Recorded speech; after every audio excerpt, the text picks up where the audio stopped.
to begin? This was one of the original reserves in colonial history.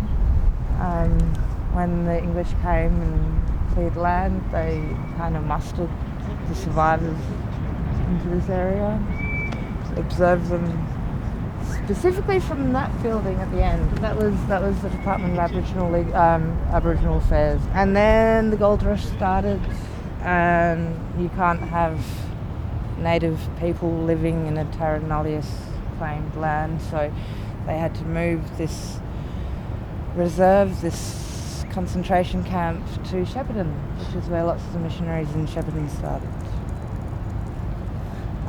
In 1995, the State Museum, which is now the State Library, found all these bones left over from that period and thought it would do the right thing and repatriate those bones to the land.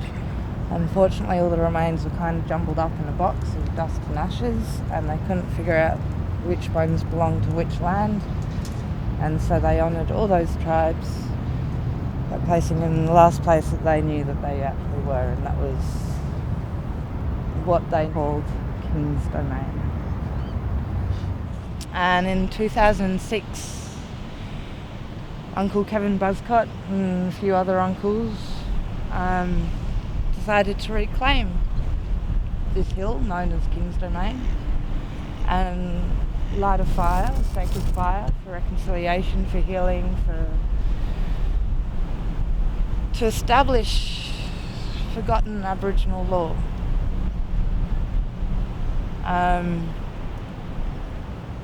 And for a couple of months they're doing pretty well, but then the council started going, hang on, we've got the Stolen Wealth Games, Commonwealth Games coming up very soon, and again it's an international eyesore that shouts out how abhorrent are human rights, and yeah, we don't really compare well to, developing worlds, third world countries. So they asked Uncle Kevin Buzzcott and co to move on. At that time, Uncle Kevin Buzzcott goes, nah, always was, always will be Aboriginal land, Aboriginal law, there's no treaty signed, and got a court injunction protecting that fire for 60 days. Part of those negotiations was to establish a cultural heritage information translation centre. 5 past midnight at the 60 days, Vic Parks and police and sheriff came by, poured water on the fire. They came with shovels and dug out all the ashes. They came with fresh topsoil, grass seeds, and turfed it all. 20 years later, do you see a cultural heritage centre? That's what was promised. That was part of the court negotiations. So then January 26th, Uncle Robbie Thorpe, who was there, and with Uncle Kevin Buzzcott, like, nah, we're not standing for that again. So yeah, January 26th, this fire was started, not by Uncle Robbie, but by uncles in the community. But Uncle Robbie decided to stay and make a stand and reclaim this land. Let people know that the fire is still burning. Sacred fire. It's a peace fire. It's for ceasefire around the world. For all people to come together, share their intergenerational traumas, get rid of that denial, shake off those lies and deceptions that you're all smart enough. You went through high school and you might be through your bachelor's now, but you can see through their lies and deceptions. You can make up your own minds. And this space is open. This is Aboriginal law, demonstrated as well as we can with our arms tied behind our back. I encourage you to spend time to speak to your ancestors while you're here. Pay respect, especially to the ancestors on this rock that have kept that fire burning. So when on January 26th, this is kind of cute, and this is blackfella time for you, all right? So we lit the fire. We were there all day. The people who did light the fire, I believe they were part of the Wurundjeri mob, packed up and left, and Robbie Thorpe was there with a few other people, and the police goes, all right, you've got 10 minutes to pack up and leave.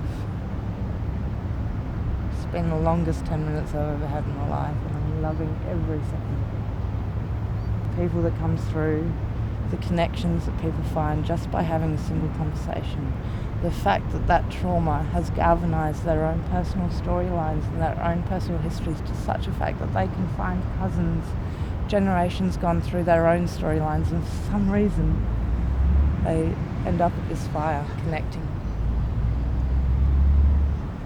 I don't know how many of you get to go out and experience that kind of buzz you get in nature, or when you look up at the night sky and your little brain boggles with all those possibilities of possibly there might be another planet out there looking back at us going, oh, look at those pretty stars.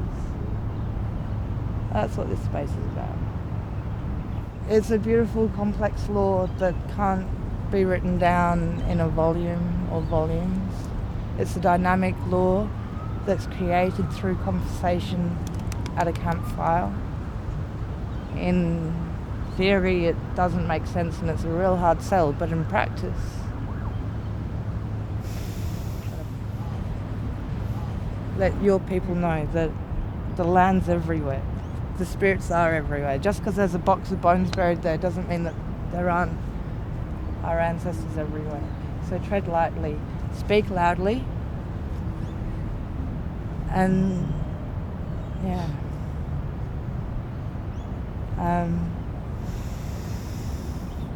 Ripple positivity. Get rid of that guilt. Get rid of it in a good way by acknowledging it and going, okay, this is really bad, but I don't have to walk in those shadows. I can stand on those shoulders of those giants and see further and be brave, be courageous, stand up for yourselves and for other people that don't have the ability to stand up. Because they've had their hands tied, and most of us have had our hands tied. And I do believe that's what mental distress, mental health. That's why lots of people have a little pill that makes them feel better and gets them through the day. And I'd take smoke any day. Thank you very much.